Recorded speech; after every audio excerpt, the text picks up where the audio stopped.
கோடநாடு கொலை கொள்ளை வழக்கு தொடர்பாக சயான் மற்றும் வாளையாறு மனோஜ் ஆகியவர்களுக்கு உதகை நீதிமன்றம் சம்மன் அனுப்பியிருக்கிறது.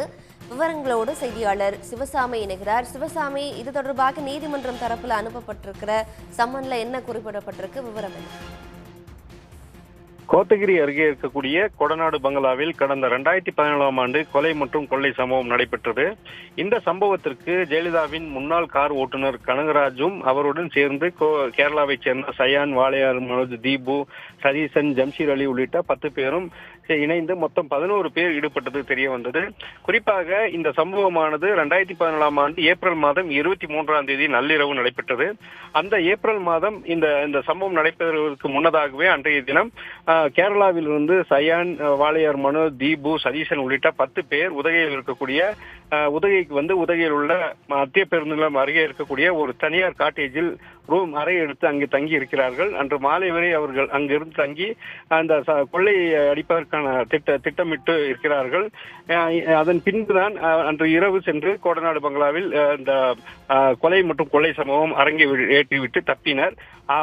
இதில் முதல் குற்றவாளியான கனகராஜ் சாலை விபத்தில் உயிரிழந்த நிலையில் தற்போது சயான் உள்ளிட்ட 10 பேர் குற்றவாளிகளாக சேர்க்கப்பட்டு ஜாமீனில் உள்ளனர். இந்த நிலையில்தான் கடந்த 2020ஆம் ஆண்டு இந்த வழக்கை விசாரித்த சோலூர் மட்ட போலீசாரும் தனிப்படை போலீசாரும் விசாரிக்கும் போது இவர்கள் தங்கிய அந்த தனியார் காட்டேஜின் உரிமையாளர் சாந்தா குமாரியை இந்த வழக்கில் 14வது குற்றவாளியாக சேர்த்து குற்றப்பத்திரிகை தாக்கல் செய்தனர். இந்த நிலையில்தான் அந்த சாந்த குமாரியை இந்த சயானும் வாளையார் மனோஜ் ஆகிய இருவரும் தொலைபேசியில் தொடர்பு கொண்டு சாட்சியம் அளிக்கக்கூடாது என்று மிரட்டியதாக கூறப்படுகிறது.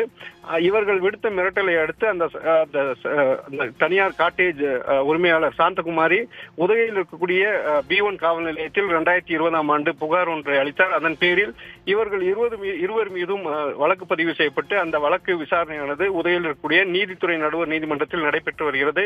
இந்த நிலையில்தான் அவர்கள் கடந்த சில விசாரணைக்கு ஆஜராகாத நிலையில் தற்போது அவர்கள் வருகின்ற 16ஆம் தேதி உதகையில் இருக்கக்கூடிய மாவட்ட அதாவது நீதித்துறை நடுவர் நீதிமன்றத்தில் ஆஜராகுமாறு தற்போது அவர்களுக்கு சம்மனானது வழங்கப்பட்டிருக்கிறது.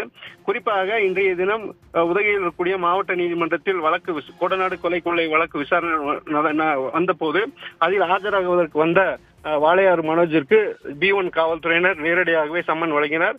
விரைவில் சயானிற்கும் நேரடியாக சென்று சம்மன் வழங்குவதற்கான நடவடிக்கையும் அவர்கள் ஈடுபட்டிருக்கிறார்கள். சிவசாமி, விவரங்களை வழங்கியமைக்கு நன்றி. உடனுக்குடன் செய்திகளை தெரிந்து கொள்ள சன் நியூஸ் பெல் ஐகானை கிளிக் பண்ணுங்க.